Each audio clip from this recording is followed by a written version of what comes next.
જય શ્રી કૃષ્ણ મિત્ર, સ્વાગત છે તમારું મમ્મીની રસોઈમાં। આજે આપણે બનાવશું વડોદરાની એવી પ્રખ્યાત સેવ ઉસળ। સેવ ઉસળ બનાવવા માટે આ એક વાટકો આપણે વટાણા સફેદ આવે ને એ પલાળી રાખાઈને 3-4 કલાક પલાળી રાખવાના। પછી આ સેવ લીધી છે, ઝીણી આવે ને એ, હળદર જોશે, આ ડુંગળી જોશે, લીલી ડુંગળી લીધી છે, તમારે લીલી ન હોય તો સૂકી પણ હાલે, ધાણા જીરું લીધું છે, આ 2 મોટા ટમેટાની ગ્રેવી કરીને લીધી છે, આ આદુ મરચાં લસણ ત્રણે ભેગી ગ્રેવી કરી છે, આ 2 ડુંગળીની ગ્રેવી કરી નાખી છે આપણે મિક્સરમાં, આ ગરમ મસાલો છે, આ લાલ મરચું છે 1 ચમચી ને સ્વાદ પ્રમાણે મીઠું। હવે આ કુકર લીધું છે, આપણે વટાણા બાફી લેશું એમાં। 1 ગ્લાસ પાણી નાખશું, વટાણા ડૂબે એટલું જ આપણે નાખવાનું છે, આ 1 ગ્લાસ નાખ્યું છે। હવે એને આપણે કુકરનું ઢાંકણું બાફી લઈશું। હવે વટાણા બફાય ત્યાં લગી આપણે ઉસળ બનાવી લઈએ। આ એક કઢાઈ લીધી છે, ગેસ ચાલુ કરશું। હવે આ 2 મોટા ચમચા મેં તેલ લીધું છે, એટલું વધ્યું છે, જોઈએ તો નાખશું, એટલે 1.5 ચમચા જેવું મોટો થયું। હવે આ ગરમ થઈ ગયું છે, આપણે હવે એમાં આ ડુંગળી ગ્રેવી નાખી દઈશું। ડુંગળીની એને ધીમે ઓલે 2 મિનિટ સાતરી લેશું।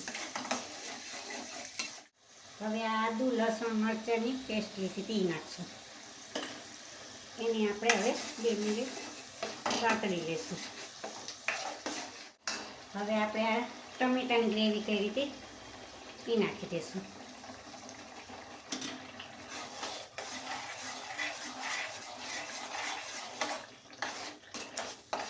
ટમેટામાં પાણી હોય તે સેજ આપણે એને બરવા દેવાનું પાણી। હવે એમાં આપણે 2 ચમચી મરચાંનો ભૂકો નાખશું,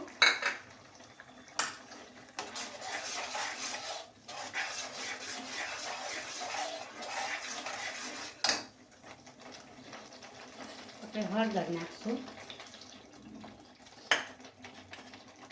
ધાણા જીરું પાવડર નાખશું,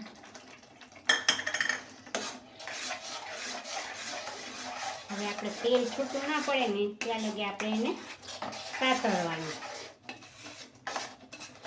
હવે જોશો તમે આ આપણું તેલ છૂટું પડી ગયું છે, હવે થોડીક આપણે તરી માટે કાઢી લેશું, એટલે આપણે કાઢી લેશું। હવે એનો આ ઉસળ મસાલો આવે ને એ નાખશું, સેવ ઉસળનો મસાલો, એ ન હોય તો તમારે પાઉંભાજીનો મસાલો નાખો તો હાલે।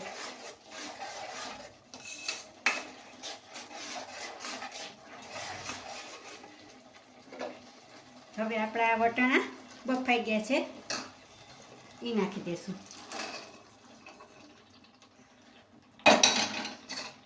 હવે એને મિક્સ કરી લઈશું।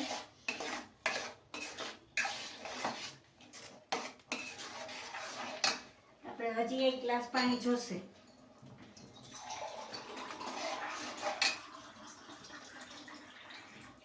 આ 1 ગ્લાસ આપણે પાણી નાખ્યું। હજી તમારે ઘાટો રાખવું હોય,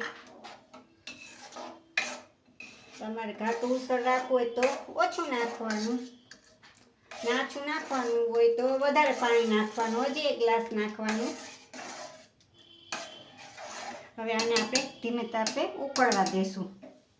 હવે આપણે આ થઈ ગઈ છે ઉસળ, એમાં છે ને આપણે 1 ચમચી ચણાનો લોટ નાખીએ ને એટલે પછી આપણે રાખીએ ને તો એ તેલ ને પાણી છૂટું ન પડે। આ 1 ચમચી ચણાનો લોટ તોડી નાખી દીધો, હવે એને 5 મિનિટ આપણે હલાવશું। હવે આપણું આ ઉસળ બની ગયું છે, એને હવે આપણે ગેસ બંધ કરી દઈએ, નીચે ઉતારી લઈએ। હવે આપણે તરી બનાવી લઈએ। તરી બનાવવા માટે આપણે એક બાઉલ લીધું છે નાનું, ગેસ ચાલુ કરશું। હવે એમાં આપણે તેલ નાખશું,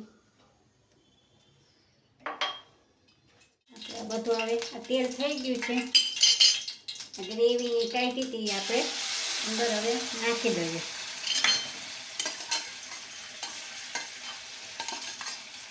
હવે એને હલાવી લઈએ. હવે આ થોડોક ઉસળ મસાલો રાખ્યો તો એ નાખીએ. થોડોક મરચાંનો ભૂકો નાખીએ. જરાક મીઠું. હવે તેલ છૂટું પડે ત્યાં લગી આમાંય આપણે હલાવશું. હવે આપણે આ કરી બની ગઈ છે એને આપણે બાઉલમાં કાઢી લેશું.